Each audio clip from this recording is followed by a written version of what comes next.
You're welcome to another edition of Just Getting Started, and it's my pleasure to welcome my guest all the way from Italy this morning. He is Matteo Borea. I hope I'm pronouncing that one correctly. Matteo, good morning to you.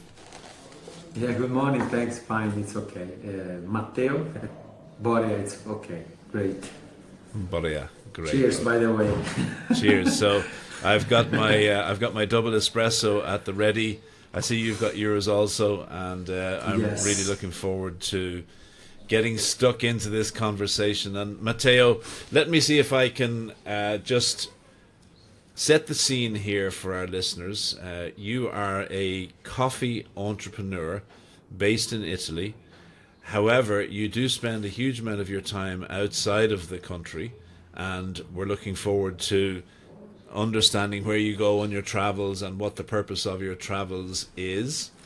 And you also own a coffee shop and serving specialty coffee. You better start by telling us what part of Italy you are in, and then perhaps we can go into the history behind your association with coffee. Right, thanks. First of all, thanks for this opportunity. I'm very happy to share my story. I hope it's going to be inspiration for your audience. Actually, I can say our audience, because we have common community and common space. So, and I'm very happy to have found you as a coffee friend and colleague. Yeah. So I was born in actually above my grandfather roastery, which is in Liguria. So it's very close to the port of Genoa, which is actually the biggest port for coffee in Italy. There's always a fight with Trieste. So I'm on the Riviera, the Ligurian Riviera, from Genoa going to France. So going to the Côte d'Azur. So my business has always been here for the most of my life. And as I was saying in a comment in the community, I'm actually in coffee before I was born. Because I was my grandfather founded the roastery, and then I'm the third generation. So the company is still in business since 1936, and it's a commercial coffee roastery. So we work under this brand, which is La Genovese,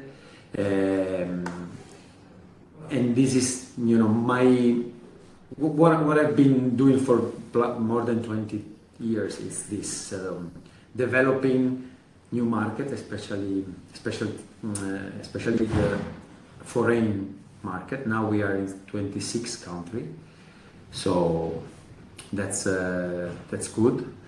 And this is what I mainly did in my coffee career. But during that time, I did so many things, and I create different things. So, but let's say I start from this point actually.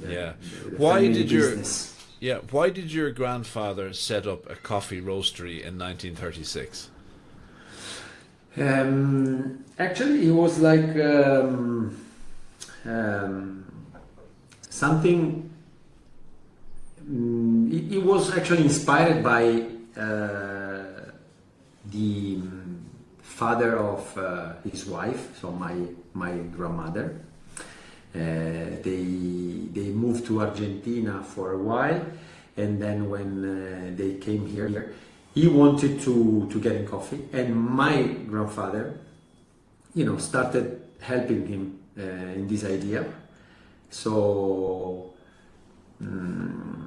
coffee was, getting common. So there was a demand on that, and it was quite easy for them to find it because of the port, of course, from Genoa. That's why La Genovese.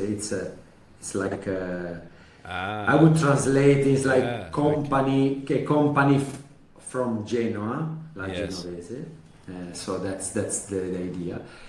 So that was an idea, came up to to do business, and so that's why. Yeah, forgive my ignorance, but I think I know the answer to this. But is there any coffee grown in Italy at all, or is there a big coffee industry in Argentina? So I'm trying to work out where he got his inspiration from. Yeah, I think he got inspiration from demand of coffee in general, because there was cafe.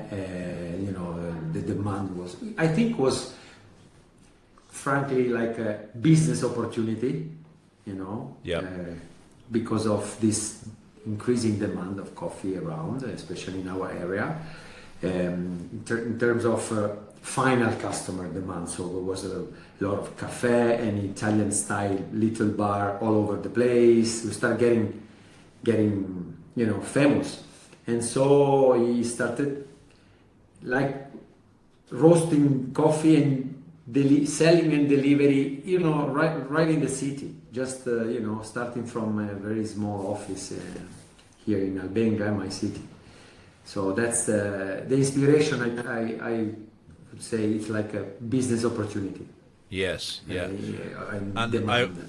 I would imagine that the coffee industry in Italy wasn't very big at the time. It was obviously growing.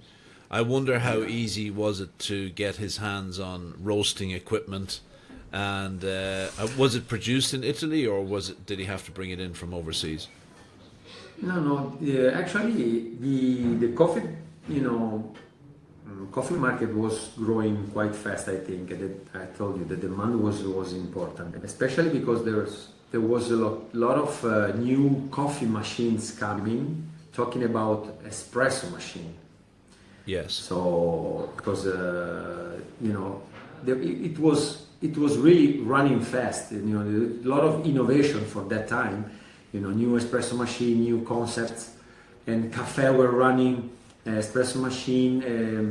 Mostly still not really. A lot of them wasn't selling like coffee like today, but it was starting, because there was a lot of new concept of coffee machine for espresso coming out. So that's why. But I think they saw a business opportunity that was running fast because of that. Yeah. There was really a lot going on in cafe, bars, and people, consuming a lot in general, and coffee, of course, was one of these products. You mentioned that they moved to Argentina for some time, and yeah, my grandmother was living in Argentina for I really don't know really the reason, but for to work there, because a lot of Italian people moved abroad a lot, especially in Brazil. That's why this could be one of the very strong connection with coffee, because Italian people were going to run coffee farms, to work there. There was a lot of people going there because they were very good at manual work, and so there's still a big colony in South America, and especially in Brazil, of Italian people, in Argentina as well. So yes. They moved to find a job, to work. Yeah, I was there. Not my grandfather, but my grandmother. My grandmother and her parents. Okay, gotcha. Yeah. Argentina and Brazil are such interesting places. I was there last year for the first time, and I did notice actually that there was a very big Italian community in Brazil and in Argentina. And actually, a funny story that a lot of Irish people actually moved to Argentina in the last century, in the early part of the last century, and there are villages that you can go to in the center of Argentina, in the Pampas, and some of the people Totally speak Irish. Yeah, some people speak Spanish with an Irish accent, and it's very funny.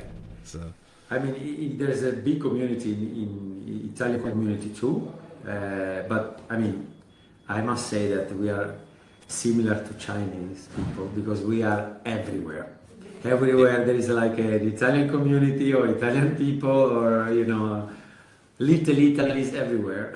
yes, yes, we yes. we travel a lot. We are globetrotter in the DNA since. Yeah, absolutely. So the business was called La Genovese since the mid Since the 1930s, beginning. and did they open a cafe there also? And is that the same cafe that you run today? No, never. They were opening at the beginning a small shop, roasting. They use a small Victoria machine to roast. And then they start delivering. I can share you some nice picture of like they use a bike to deliver the coffee like a case, a can, bringing coffee to people, taking coffee from the can and put it on give it like easy, no packing, no fancy things, just a can with coffee, roasted coffee. Okay, how much you want? 1 kilo? Take it. Nice. Yes. Was Very the small shop there. was the mocha pot popular in Italy at that time? And was that the Yes. original and then followed by espresso, or did it go the other way around? No, because I think it's the idea of doing coffee, of course, like even the coffee machine were working like a mocha pot. Like exactly the same, putting carbon, eating, and with a normal pressure, pour coffee. Just the very first, actually, coffee machine, not espresso machine, was like a big mocha pot. Yeah, Eating like mostly carbon, then eating the water, and then going in pressure, open, and just coming out coffee, which is like coffee. yeah, I would say something similar to coffee. yeah, Because yeah, of that. Then so I have an old picture of my grandparents with a Napoletana, it's called, which is like the sort of mocha pot. Which is like you put it on a fire and wait until water boils and coffee come up. Then you turn upside down and serve. Lovely. It's Lovely. called Napoletana. It's similar to mocha pot. Yeah. So it was common, of course. It was common. Then with the espresso machine, the first prototype of espresso machine coming out, everybody wanted to have it and serve espresso, and that's the beginning. Yeah. Do you know where most of the beans came from at that time? Not really, but I'm pretty sure mostly from Brazil, for sure, Yeah. and Africa, definitely. Okay.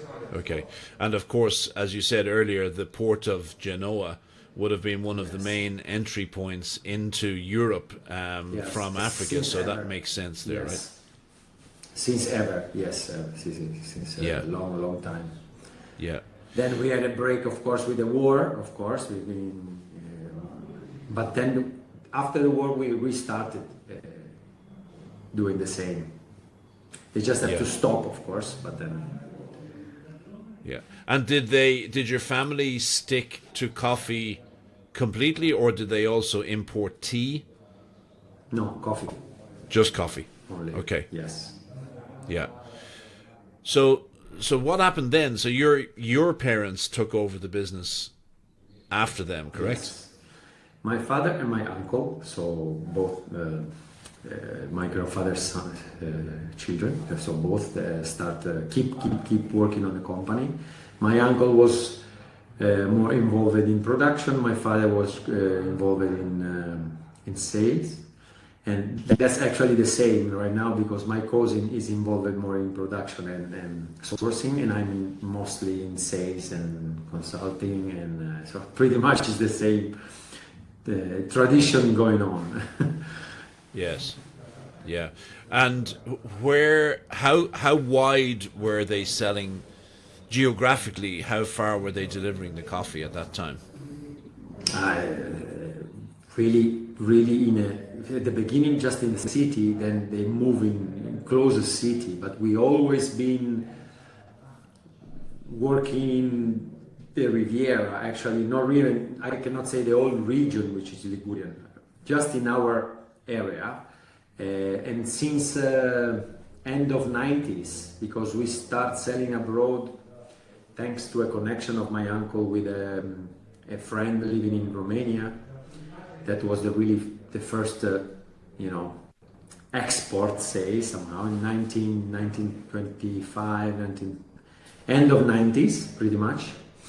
So, and that time was actually the beginning. We start, going abroad. Italian market is still pretty much in the same area today. So we are not nationwide. We work in our region. Actually, not the old region, but we expand a lot abroad. So now, as I said before, we are exporting in 26 countries today. So yeah, mostly Europe, but then also United States and Japan, Middle East. So that was my job because I started in 2003. And since then, we went from, pretty much like $30,000 euros. Actually, it was Italian lira now. Yeah. But to say something like $30,000, now we are 4 million. Okay. And if I understand that correctly, the split of your revenues is split between international coffee sales, national coffee sales, and your consulting business, and also the coffee shop as well. Is that correct? Yes, exactly. I have my own, let's say, consulting company, because I actually do, let's say, everything on my behalf, you know what I mean?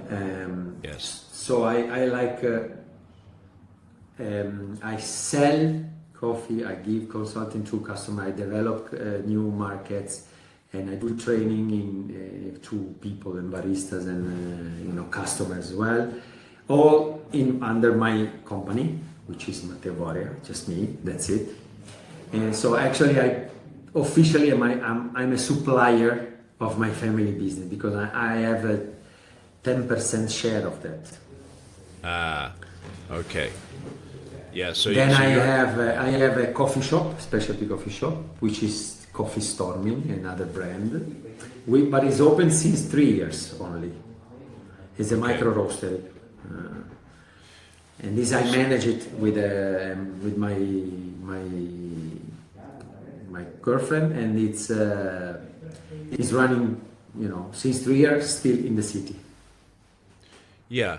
So when you talk about a specialty coffee shop, I'd like to just dig in there a little bit more. So obviously, up until a certain point in your business, you were selling maybe Arabica beans or whatever it was. And did you spot an opening in the market for specialty coffee? And what started your journey into specialty coffee? Yes, actually, in Italy, we are talking about specialty since about 10 years, not more than that. And actually, really, really, really, easy way, just talking. SCA was coming, doing, courses. We were actually, we were actually doing a lot of training and we followed also the SCA courses, roasting, green, brewing, barista skills, everything, because we wanted to anyway improve ourselves, but then also provide training to people and customers. And of course, specialty was actually coming. So we actually start buying and trying and experiment, because it was, anyway, even if we are talking about coffee and green beans and roasting, it's another world, another philosophy. It's like starting from zero, starting from scratch. I think that was, I think, a good approach.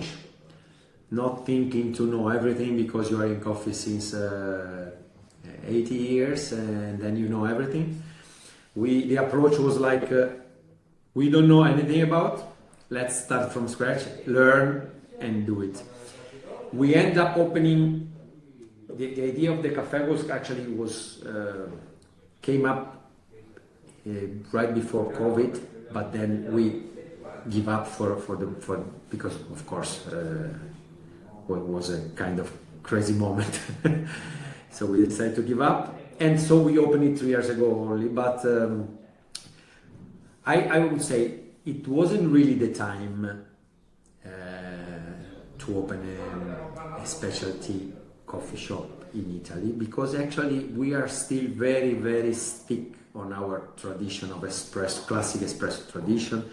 In Italy, it's really, there are coffee specialty coming up, micro roastery, new cafe. Of course, in big cities, this starts in big cities like Rome, Milan, Florence, but still very few comparing to the hundreds and hundreds of cafe all over the country. Yeah. Opening a micro roastery in I say almost a village, because it's 25,000 people city, so it's very small. And of course, you know that this kind of trend arrives from abroad, then and start from the cities, and then step by step going nationwide. So they're still thinking about, in my region, so Liguria is 1.2 million people in my region. There's pretty much 3 specialty cafe and micro roastery. Most of them are like us, coming from commercial and so.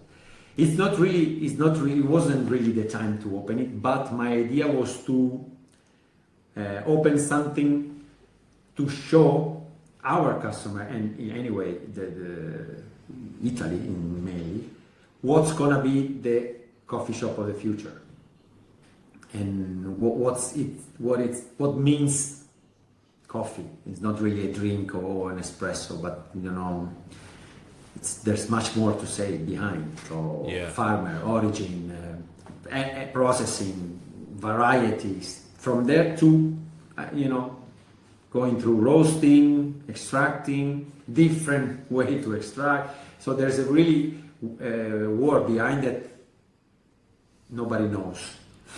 Yeah, there's a whole word. You referred to the SCA, the SCA, so of course that's the Specialty Coffee Association. Let me ask you about the Italian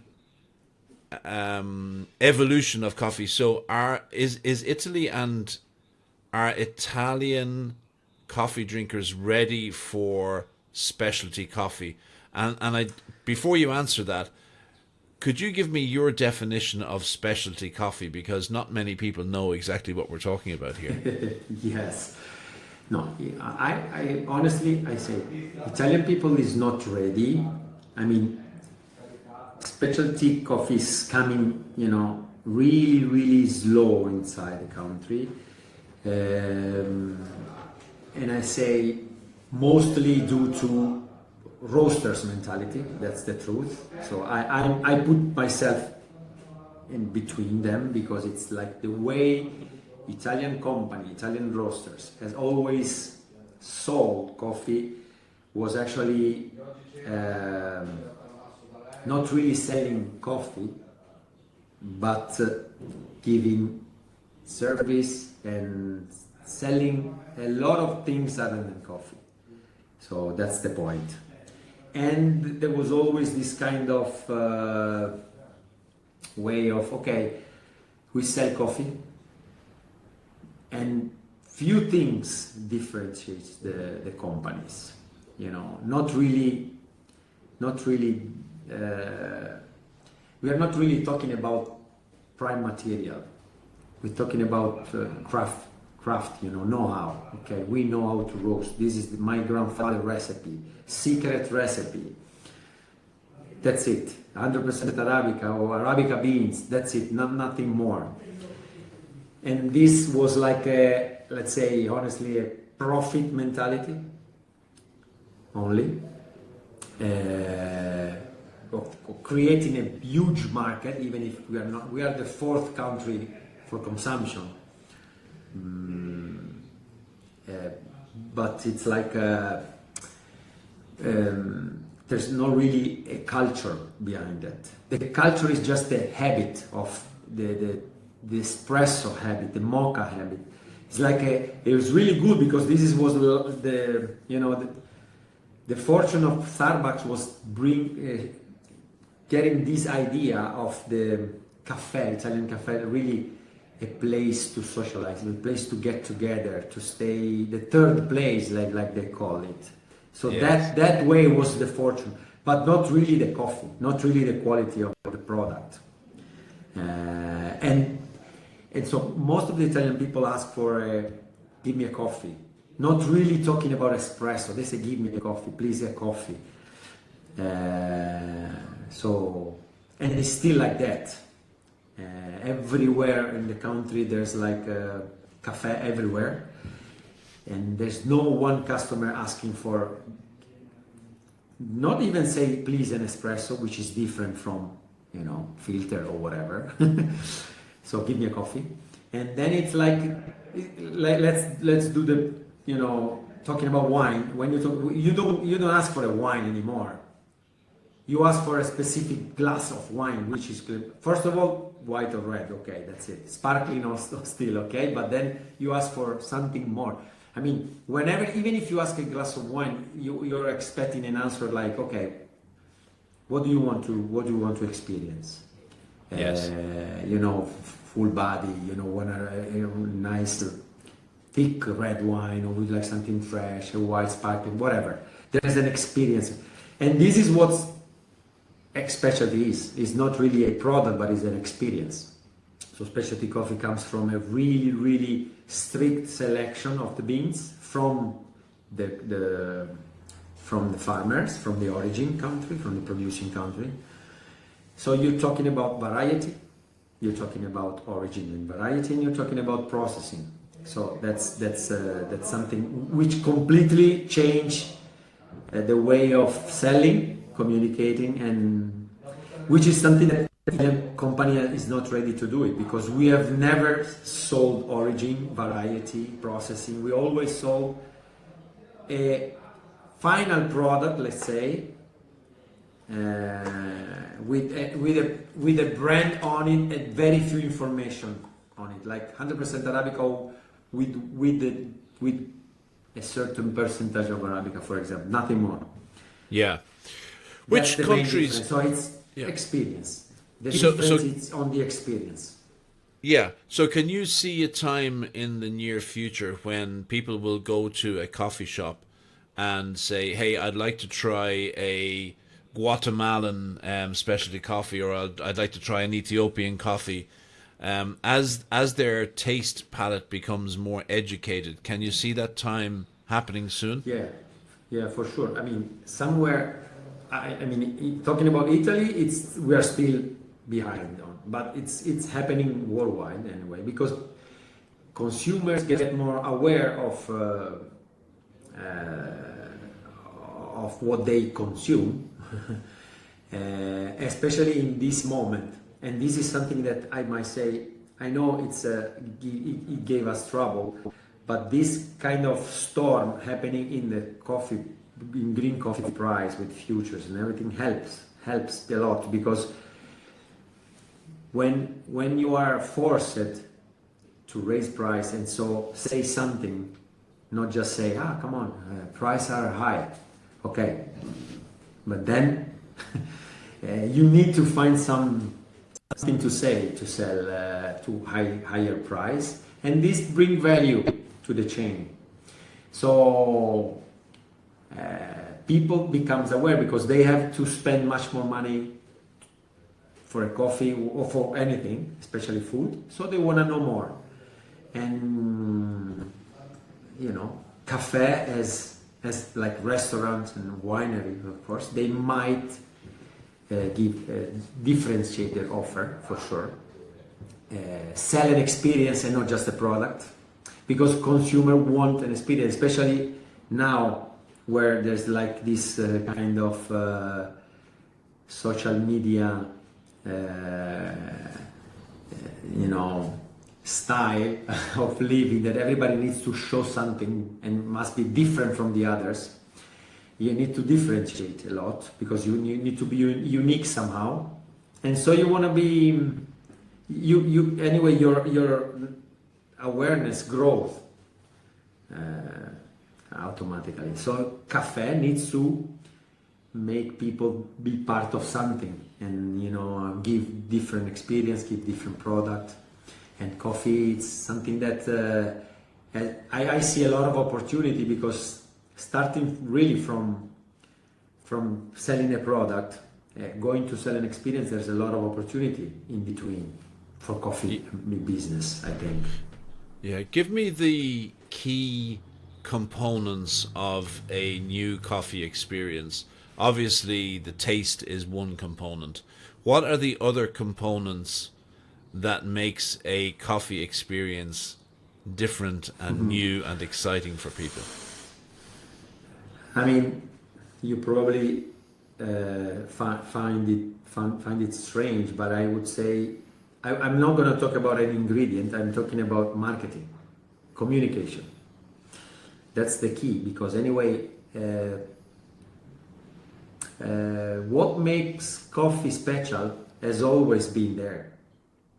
Always. Origin, processing, variety, whatever. It's always been there. The problem is that we didn't talk about it. I mean, it's not that, suddenly we are, suddenly we have a very good product and very good coffee, and that wasn't there before. Actually, the magic of coffee has always been there, but we didn't communicate it. We didn't use this weapon to let's say sell an experience and not a product. So that's the key. So I would say the opportunity is in looking at this awareness coming up in consumer, and learn how to take the ingredients, take all things behind coffee and offer it. Not even sell it, but offer it. That's the key is there. So I believe entrepreneur who wants to evolve in this, and like say, okay, even if it's something that you're not used to it, because we have been, even in other countries, of course, come on, United States or whatever, all over Europe, it's the same, maybe it's not an espresso, but everybody says, okay, a coffee. Okay, what do you want? Tall, small, large? Yeah, just a black coffee, please. Okay, add some milk. So nothing special anywhere in the world, I think. But this is something that is changing. So if you evolve, first of all, as an entrepreneur, learn, take the know-how from plantation to roasters, and as a barista or whatever, as an entrepreneur, and communicate well, you succeed. Yeah, I wanted to ask you about that. Doesn't matter, specialty, commercial, doesn't matter, anything. In your coffee shop, as a small microcosm of the wider industry, so in your coffee shop, you are leading the way with specialty coffee, you and your girlfriend. So how do you promote specialty coffee in your coffee shop? Because, I'm asking this question: are most of your customers interested in specialty coffee, or are they mostly interested in regular coffee, and you have to train them and upskill them and educate them about all of the things that you have to offer there? I mean, the challenge was and I think it is, you don't open a place it's the challenge, which is actually not really what it's more risky to have this approach. But when you have to create a market instead of creating a business and adapt to the market, it's completely different and it's very challenging. So you have to create the market. So you have to educate customers because, of course, they don't know much about it. They don't know the difference between even Arabic and Robusta. They don't even know the difference between a green bean and a roasted beans because most of the people didn't even see the prime material. They don't know what happened. Some people don't even know coffee is a fruit. So we're talking about the basic. Opening a place, it's like it's important to show first of all the premium level you are in, so must be consistent. Okay, if you sell premium product, you cannot have a bad location. So for sure everything has to be consistent.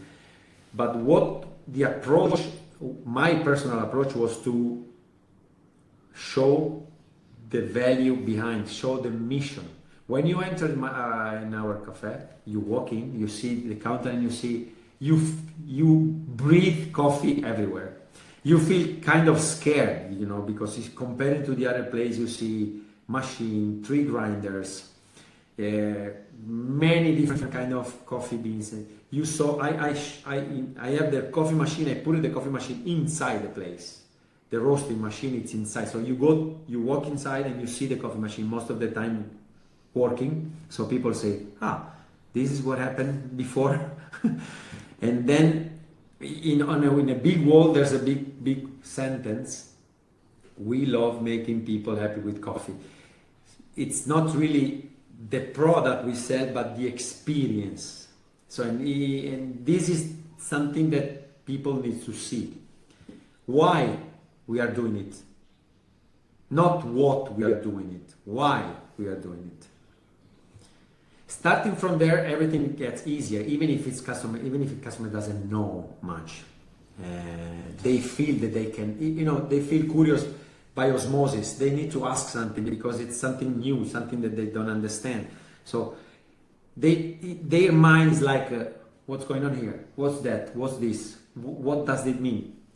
You saw green beans in specific container when you go to, when you walk, going to the restaurant, going to the roastery, you see green beans, Colombia, Indian parchment. You see different kind of beans that just for you to understand what happened. And inside that bag, inside that cup, there's not only coffee beans, roasted coffee beans with no meaning, no reason, no. So they have to understand all this, I think. And in this case, they are more open the mind of the consumer, that he's curious. What's going on there? Let me see why everybody's talking about coffee like that. And then you really focus on that. You're not like Italian bar is like a transversal business, starting from the early morning going to the late night. Some bars selling everything, coffee, food, alcohol, in different. We focus on coffee, lunch and brunch. That's it. We close at 5 o'clock, 4 o'clock, 5 o'clock in the winter. That's it. Coffee. That's it. Yeah. You might ask yourself something. So you're curious, and when you're curious, you open your mind, and then you say, okay, why should I pay $5 for a cup of coffee, which is everywhere I step inside, any place I step inside, say one coffee can. In Italy, we are still talking about €1.20, €1.30 for an espresso, which is totally crazy. How comes that this cup of coffee it's on the list? It's like $5, $6, €6. How come? Why? You need to ask for sure, and somebody needs to answer you. You cannot just say, yeah, because I want to steal money from your pocket. Yeah. You need to say something. So you need to explain the value behind it. If not, if the customer is say, okay, nice, okay, maybe it's not for my, it's not for me. I'm still scared about, but I know that's the let's start from a €2 cup instead of 5. Yeah. And so step by step they get in coffee and then to understand better, and then when they go somewhere else they say, why here it's so simple, why nobody tell me something about coffee, what's going on here? It's probably it's not really quality here.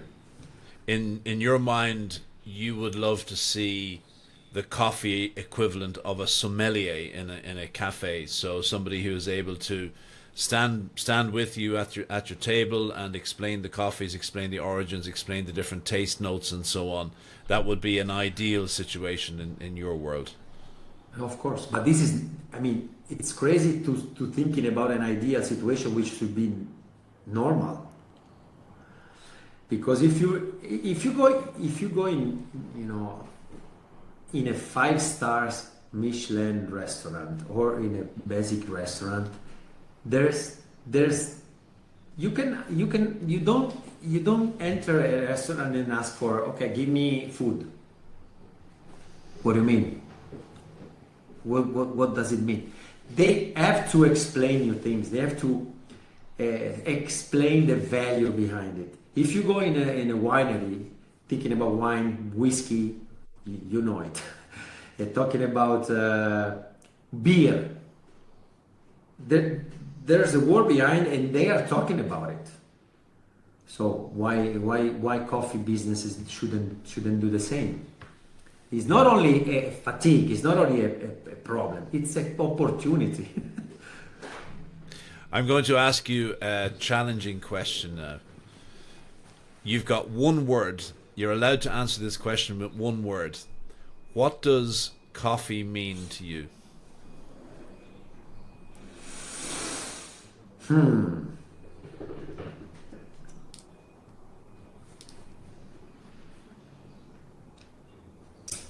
One word. Very challenging question, because for me means,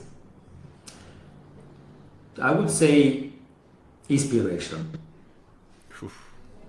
Is inspiration, because anyway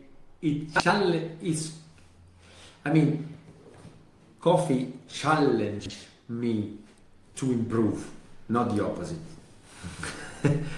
So that's why I have this kind of approach. You know, I want to discover everything. I didn't travel that much in the past, and now I'm trying to recover. I went to Brazil and I become an ambassador of the EWCA, which is Institution Women Coffee Alliance. I went and I become an ambassador of them, and I will bring people to Brazil visiting EWCA coffee plantation, so plantation run by women. And I'm about to go to Ethiopia on Sunday. I will go to Rwanda. I will go to Colombia. And the reason why I'm based now in Canary Island, because I was born here, but my residence is in Canary Island, is because I found there coffee plantation, which is something uncommon, and is because it's the first, let's say, real European coffee plantation there. And then I went there and I wanted to use this opportunity, another opportunity, to reduce the barrier, because it's not easy for people in coffee. Let's think about an Italian barista, which is working a lot in his business daily. It's hard to do an experience in coffee like they can do in wine or whatever, because they cross the street and they have maybe winery or whatever. In Italy, you can even do a weekend and go into wine completely. You know, it's hard for them to travel to Colombia, Brazil. It's not that easy. Visa, it's expensive. Sometimes it's even dangerous. It's not that easy. Imagine if you can do an experience like that with a low cost fly, like Ryanair or whatever. a 4 hour fly with no visa, with your ID, European ID, and maybe 3-4 days it's enough. It's reduce a lot the barrier. That was my first idea, and I said this must be an opportunity. I want to go there, and learn everything, teach them, because I'm helping them to understand better about coffee in general and specialty too. And then I want people to come. I'm organizing. I mean, I'm still on the project. I'm organizing coffee retreat there, so people can come enjoy the place, because of course Canary Island, it's kind of touristic place, so it's not really a full coffee experience, but half coffee experience. So you can come, you can visit, you can see, you can harvest your own coffee, you can see what's going on, and this is like a spark maybe to keep going, keep learning, keep evolving in this. That was my first idea. So I decided to get a house there, get my residence, and go there as much as possible to do this. Yeah. And did you purchase a coffee plantation, or you just visit the plantation? No, I went there visiting a lot, because there are a lot, but very small, more touristic attractions somehow. And then I found some of them not really doing it as a main business, but doing good job. Especially they are farmer, not only in coffee, for example. But then I mean, with some of them, I'm kind of very close friend. Actually, specifically with one family, I'm now part of the family, because I brought them all my coffee experience and my love for coffee, and we are very close now. So I don't own it, because I mean it's not really necessary, but I'm really close. I really work closely with them, because I want them to, because they have passion anyway in coffee, so I want them to spread it all over the world. So, and we can do it together.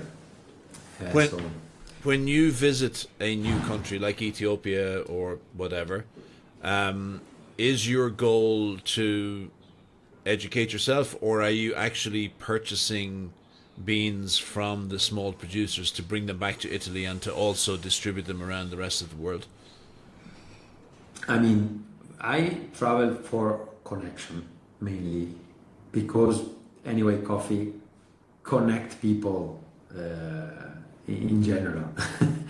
That's the point. And I go there for connection, and mainly to feel what's going on there and be really involved in what's going on, not really for business opportunity, but of course having a micro roastery and visiting small farmers, it's nice to connect, and maybe through the importer get their coffee and sell it in the micro roastery. Not really it's not really a business opportunity. I would say I do it more for me than for them, in terms of because I mean I feel they have much to give me than what I have to give them. So I'm the lucky one, not them, even if they think it's opposite. Yeah. It sounds and like... I want to tell them. When I go there, I tell them, look, I'm the lucky one, not you. It sounds like you have a deep sense of gratitude for this world that you've grown up in, this coffee world, and the experiences that it's been able to give you in your life. Is that correct? Yeah, of course. Come on. Why we are here? Why we are here today, me and you? We know each other since 2 weeks. Yeah. What connect us at the end? It's coffee. Yeah, so I mean, we are here talking about business, we're talking about, you know, whatever. But the connection is that. So can you imagine how can you be how can you must be grateful for this, of course, because it's like imagine how you can travel the world, you know, looking for coffee plantation or whatever, and connect to very nice people, or maybe help people struggling somehow. Or anyway, you know, it's you know something that you must be grateful for sure. But most of the people don't see it. They still maybe see it as a job or whatever. For me, it's a lifestyle. I don't really feel like working in my life anymore since a long time. So for most of the people think I'm working hard. Actually, I'm not. I'm enjoying a lot, much more than I feel, you know, working. Yeah, yeah. As a consultant, just take me through a day in the life of a coffee consultant. So, who are you working with? What are you consulting on? What are the key areas of the business that you will work with? You know, when having a really wide experience, I mean, I don't want to say I'm. I mean, I'm a coffee entrepreneur, but I said, as I said, I've actually learned a lot from coffee and from other coffee entrepreneur, from farmer to barista. So having this really huge experience, because it's I mean in plus more than 20 years I made a lot of experience, not only skills, because I know about roasting, I know about extracting, I know about running a business, I know around and a lot of things, of course, specifically in coffee. But consulting is like it sounds, I would say, the wrong word, because it sounds professional, but at the end, the thing is helping people. That's the point. Is okay, you ask for money, but because of course to make your activity sustainable, you need money. But at the end of the story, consulting is nothing more than help people, or say not even teach, but help and say, okay, I went from A to C, and you went from A to B, so I can tell you what I did, and then you can actually get inspiration for what I did before, and then that's what the consulting does, you know, in general. So helping people. I've been doing this since the beginning of my career, I think, because that's my attitude, I think. But I didn't realize it because I was helping, even if I was selling my brand, selling coffee, I was helping them to grow at the same time. Okay, I tell you what's inside my product, what I'm doing daily. Take it, wrap it, and offer to your customer. It's a consulting somehow. So I took my experience, my skills, all my you know, all the information I got in the time, and I actually give it to my company as a consulting, you know, somehow. I help the company to grow, to reach more people, reach more customers, reach more country. So that's what I do, and I am lucky because I always been very curious, and I know, and I learn a lot. I study a lot. To tell you, enjoying, not really work. Even if it's a hard work, it's not feeling work for me. I know about roasting. I know about a lot of things, specifically in coffee, so I can help a lot of people. But I didn't really realize since I would say a few years ago, when I decided to, let's say, be aware of it and say, okay, come on, I can help a lot of people. I mean, stop having the mentality of being I sell coffee, I'm an export manager, I'm a whatever, but focus on help people, and in many ways. And I'm lucky because I can help people in really a lot of things, a lot of fields. So this makes me somehow lucky and good in that, because if you need help in sourcing, I can help you. If you need help in roasting, I can help you. If you need on selling, I can help you. If you need how to sell in your country or abroad, I can help you. If you need communication, I can help you, of course. So that makes me like somehow, yeah, I don't know, transversal. I don't know if you can use this word in English, but at the end of the story, it's helping people. Great. Final question from me this morning, Matteo. What are the origin coffees that you're selling in your store, and where in the world of specialty coffee, which countries are starting to emerge as the top tier countries for specialty coffee? I would say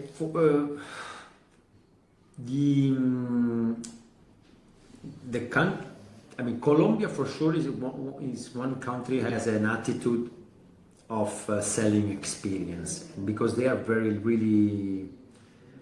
they have this attitude of innovation and experiment. So this helps a lot. But then I found, for example, some good. Lately, I found really, for example, Rwanda came up to be really good coffee, and they are doing a really good job. And it's a very small country in Africa. Actually, talking about the data, their internal consumption is higher than what they export. So actually, they could drink their own coffee with no problem at all. Wow! But I found very a lot of nice coffee from there. Was actually a surprise, because some in it wasn't like that. And this, I think, is something that specialty helps in this case. And also, for example, Costa Rica lately came up with very nice news. I feel a lot changing I mean, I try to buy as much as I can to try and experiment and give new experience to my customer. But in this moment, I have like 8 different origin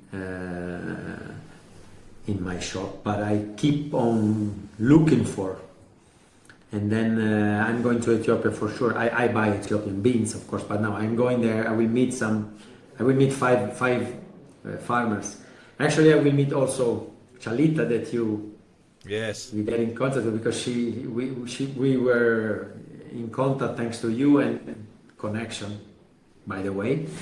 And she said that she will meet me at my hotel when I get there on Monday. So I mean, I'm not sure I can visit her plantation, but for sure we will meet.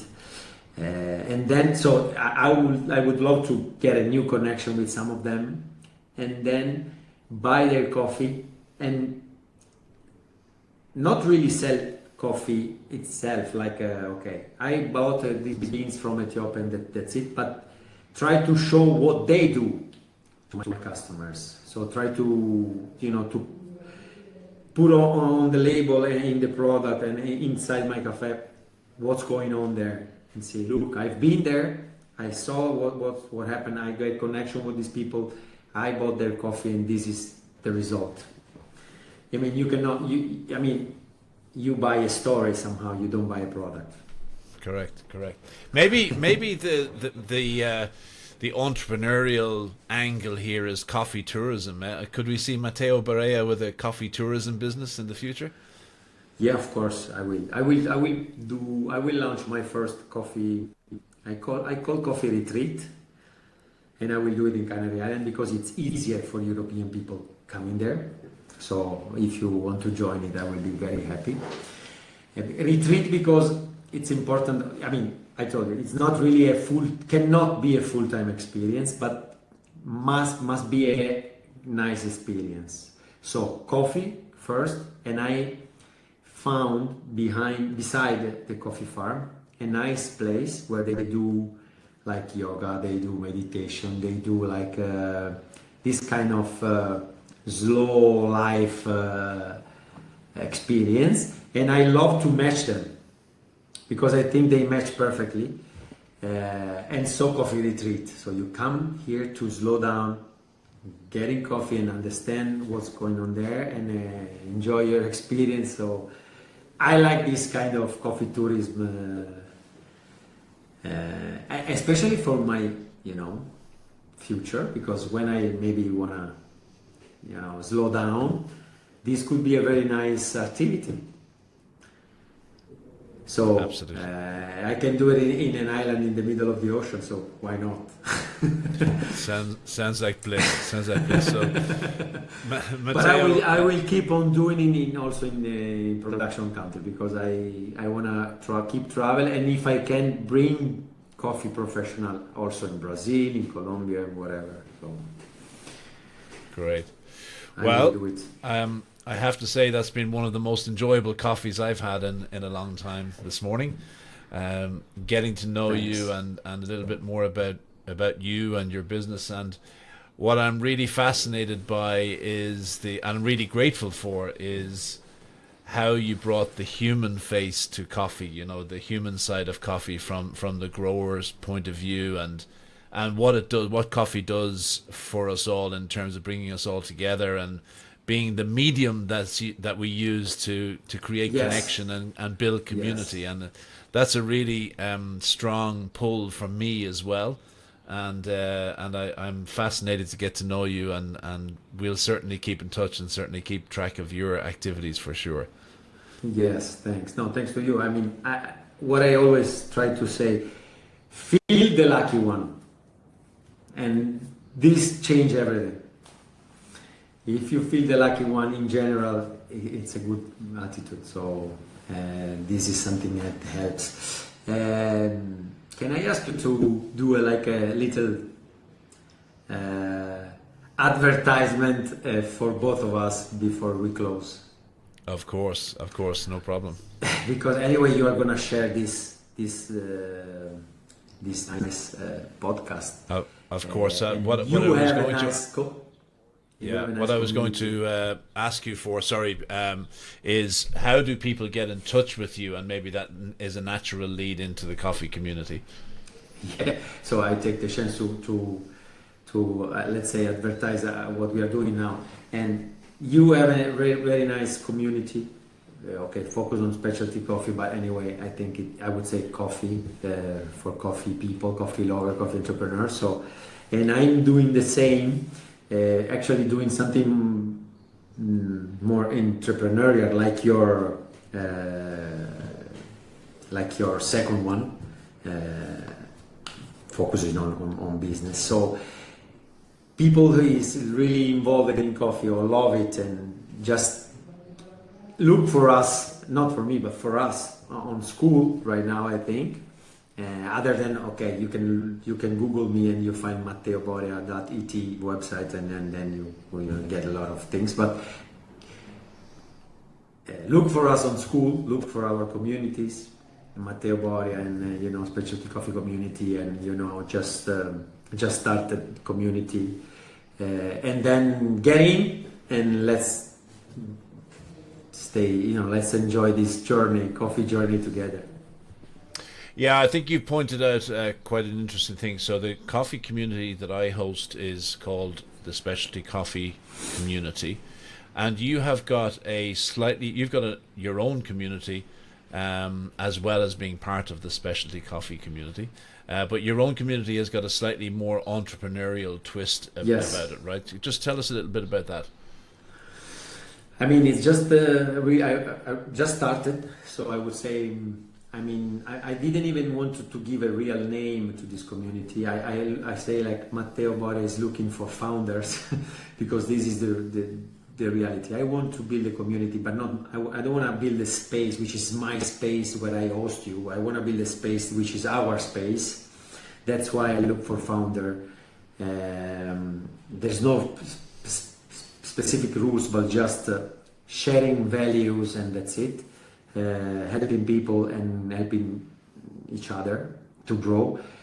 Of course, focus mainly on coffee entrepreneur, but coffee lovers can anyway learn a lot and give a lot, because it's not really only business. Sometimes you need also to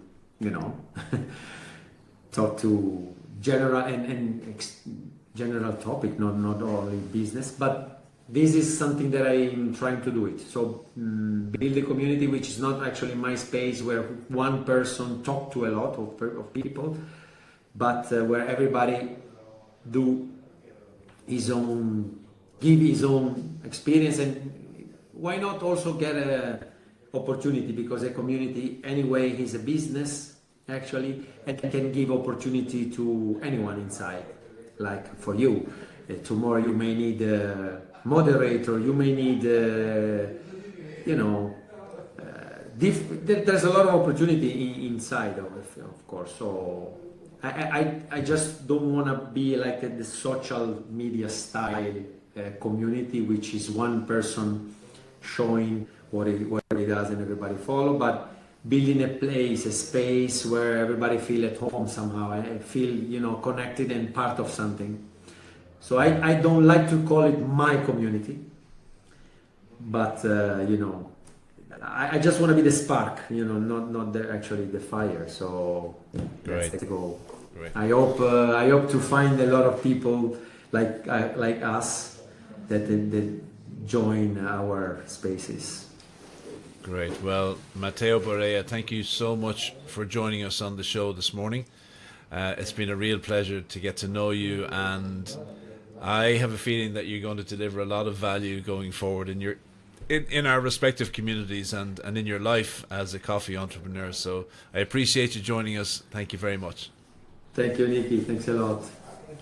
Great. So I'm going to hit the stop button, and then I will come back to you on the other side for a second, okay?